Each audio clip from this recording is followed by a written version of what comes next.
नहीं सकता या करूंगा नहीं, काबिलियत और नियत में फर्क है। Prime minister. ये बातें हैं जो विकी कौशल ने कही हैं, लेकिन है तो सैम मानेकशॉ की। अब आज यानी कि 1 दिसंबर को सिनेमा घरों में विकी कौशल की सैम बहादुर रिलीज हुई है और यकीनन बहुत ही अच्छी मूवी बताई जा रही है। लेकिन यहाँ पर कई लोगों के सवाल खड़े हो रहे हैं कि क्या विकी कौशल इस रोल में फिट बैठ रहे हैं? क्या विकी कौशल की एक्टिंग ऐसी है कि कोई भी उसे इस रोल में बीट नहीं कर पाएगा? क्या सचमुच में सैम बहादुर के रोल को, सैम मानेकशॉ के रोल को वो जस्टिफाई कर रहे हैं? तो चलिए इस पर बात कर लेते हैं। आज एक और मूवी रिलीज हुई है, रणबीर कपूर की एनिमल। चलिए उसके बारे में तो हम जिक्र नहीं करेंगे, लेकिन बायोपिक कहानियां हमेशा से फिल्मकारों को इम्प्रेस करती हैं, आकर्षित करती आई हैं। और बात जब देश के सबसे सेलिब्रेटेड सेना प्रमुख और पहले फील्ड मार्शल मानेकशॉ की हो, तो आपका जोश खरोश चरम पर होता है। आज है विकी कौशल वर्सेस रणबीर कपूर और आधे लोग वहां हैं, आधे लोग वहां हैं। लेकिन अगर बात करें कि सैम मानेकशॉ, जो कि बहुत ही ज्यादा आप कह सकते हैं कि सबसे सेलिब्रेटेड सेना प्रमुख रहे हैं और पहले फील्ड मार्शल रहे हैं, उनकी कहानी आप लोगों ने सुनी होगी और उसी पर ही बेस्ड है विकी कौशल की फिल्म सैम बहादुर। चलिए इस पर बात करते हैं। जब ऐसी फिल्म्स आती है ना जो फिल्मकारों को आकर्षित करती हैं, तो लोगों का जो जोश है ना वो भी बढ़ जाता है। फिर राजी जैसी सफल फिल्म की जोड़ी मेघना विकी का कॉम्बिनेशन आपको उम्मीद भी खूब देता है, मगर फिल्म देखते हुए आपको महसूस होता है कि आप इस बायोपिक का पूरी तरह से सिनेमाई अनुभव लेने से वंचित रह गए। हालांकि विकी कौशल को जिस अवतार में देखा गया है, जिस किरदार में देखा गया है, सैम मानेकशॉ के रोल में देखा गया है, सच में उनकी एक्टिंग इतनी ब्रिलियंट है और वो अपना अभिनय करने में पूरी तरह से खरे उतरे हैं। आप कह सकते हैं कि वो रोल जो है वो विकी कौशल पर परफेक्टली फिट साबित हो रहा है। फिल्म की सबसे मजबूत कड़ी साबित होते हैं विकी कौशल। विकी कौशल हैं तो भाई मूवी। चलिए जानते हैं कि आखिर क्या है सैम बहादुर की कहानी। कहानी की शुरुआत होती है मानेकशॉ से, यानी कि विकी कौशल के जन्म से, जहां उसके माता पिता उसका एक अलग नाम रखना चाहते थे। उसके बाद 1932 में भारतीय सैन्य अकेडमी देहरादून के पहले दल में शामिल होने से लेकर देश के पहले फील्ड मार्शल के पद तक पहुंचते हुए कहानी कई उतार चढ़ावों से गुजरती है। हर किसी की कहानी में उतार चढ़ाव होते हैं और कुछ ऐसे ही मानेकशॉ के साथ था।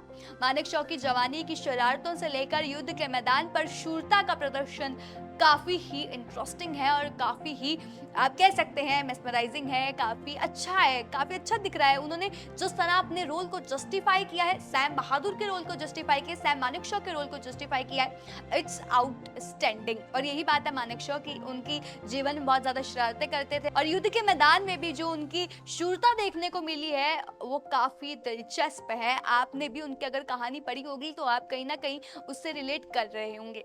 आपको बताते हैं आगे, सैम और यहया खान यानी कि जिशान अयूब खान बंटवारे से पहले भारतीय फौज का हिस्सा थे।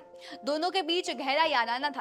तो यहाँ पर बात हो रही है विकी कौशल यानी सैम की, और यहाँ बात हो रही है यहया खान यानी कि जिशान अयूब खान की। बंटवारे से पहले वो भारतीय फौज का हिस्सा थे, दोनों के बीच गहरा याराना भी था, बहुत अच्छे दोस्त थे। विभाजन के बाद मतलब जब दो देश डिवाइड हो गए उसके बाद यहया पाकिस्तान की सेना का हिस्सा बने। हालांकि मोहम्मद अली जिन्ना ने मानेकशॉ के सामने पाकिस्तानी सेना का हिस्सा बनने की पेशकश भी करते रहे, यानी कि मोहम्मद अली जिन्ना, आप जानते होंगे उनको, उन्होंने मानेकशॉ के सामने रखा कि आप पाकिस्तानी सेना का हिस्सा बन जाओ, क्योंकि बंटवारा हो गया था। तो यहया खान तो वहां चले गए थे पाकिस्तानी सेना में, लेकिन मानेकशॉ यहाँ पर थे भारत में। तो उन्होंने जिन्ना ने ये सामने पेशकश रखी थी कि आप हमारी सेना का हिस्सा बन सकते हो, पाकिस्तानी सेना का हिस्सा बन सकते हो, लेकिन मानेकशॉ ने चुना हिंदुस्तान। तो उसके बाद इस कहानी में ये था, इंदिरा और मानेकशॉ के बीच जो वैचारिक मतभेद थी उसकी भी कहानी है। यहाँ पर इंदिरा और मानेकशॉ के जो आप कह सकते हैं जो आइडियाज थे वो नहीं मिल रहे थे। कहानी के पहले हिस्से में क्या दिखाया गया, सैम मानेकशॉ की निजी जिंदगी, आप कह सकते हैं पर्सनल लाइफ को दिखाया गया, जहाँ उनकी शादी सिल्लू यानी कि सान्या मल्होत्रा से होती है। उन्हें सेना के अंदर की राजनीति का शिकार भी होना पड़ता है, हर जगह राजनीति है, तो सेना में भी मानेकशॉ को उनकी जो राजनीति चल रही थी अंदर उसका शिकार होना पड़ा, उन पर केस चला जाता है। साथ ही सैम को दूसरे विश्व युद्ध में भाग लेते हुए भी देखा गया। तो यहाँ पर हमें ये देखने को मिलता है पंडित जवाहरलाल नेहरू, जिसका किरदार नीरज काबी निभा रहे थे, वो सैम की बहादुरी से काफी खुश थे। और दूसरे भाग में कहानी में इंदिरा गांधी, जो कि फातिमा सना शेख बनी है, उनका आगमन होता है। दूसरे पार्ट में इंदिरा गांधी यानी कि फातिमा सना शेख की एंट्री होती है। इंदिरा और मानेकशॉ के बीच में वैचारिक मतभेद भी होते हैं, मगर वो होता है ना कि आप एक दूसरे की बात से सहमत नहीं होते, लेकिन लास्ट में जो मानेकशॉ होते हैं उन पर भी अपना जो प्रभाव है वो छोड़ने में कामयाब होते हैं। पहले उनके आइडियाज नहीं मिलते, लेकिन लास्ट में वो दोनों आपस में मिल जाते हैं, क्योंकि मानेकशॉ इस तरह इंप्रेस करते हैं, उनके जो आइडियाज हैं वो इतने ज्यादा प्रभावी होते हैं कि यहाँ पर इंदिरा गांधी को भी मानना पड़ता है। पाकिस्तान में होने वाले तख्ता पलट से आशंकित होकर जब इंदिरा गांधी उनसे पूछती है कि कहीं वो हिंदुस्तान में भी ऐसा करने की तो नहीं सोच रहे, तब वो दो टूक जवाब देते हैं कि इंदिरा को डरने की जरूरत नहीं है, उन्हें राजनीति में कोई भी दिलचस्पी नहीं है, वो अपनी राजनीति करे और उनको उनका काम करने दे।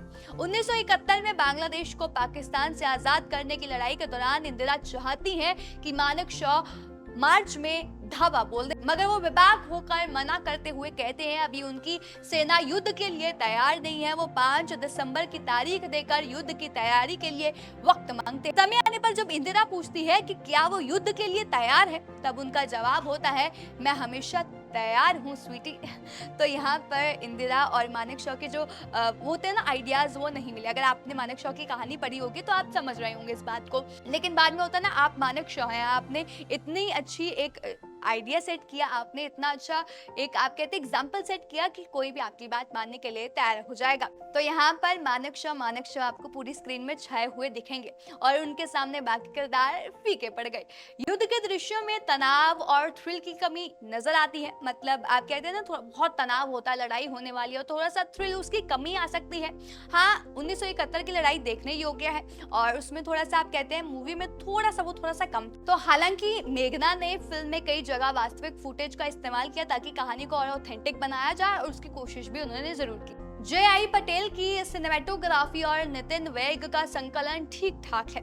शंकर एहसान लॉय के संगीत में गुलजार के लिखे गीत बढ़ते चलो बंदा दम है तो आजा अच्छे बन पड़े हैं, तो काफी इम्प्रेसिव है। और विकी कौशल की एक्टिंग तो लाजवाब है, मतलब मानेकशॉ के किरदार में जंच गए विकी कौशल। स्पष्ट है कि ये हर तरह से विकी कौशल की फिल्म है और उन्होंने मानेकशॉ के चरित्र को जिस तरह से अपना अंदाज दिया है और वो काफी इम्प्रेसिव है और काफी बढ़िया है। किरदार में उनका बॉडी लैंग्वेज और किस तरह से उन्होंने रिप्रेजेंटेशन की, किस तरह हर एक पॉइंट पर उन्होंने अपने रोल को रखा, सैम मानेकशॉ के रोल को रखा, जिस तरह वो करते थे उस चीज को प्रेजेंट करना इट्स नॉट इजी, लेकिन किया।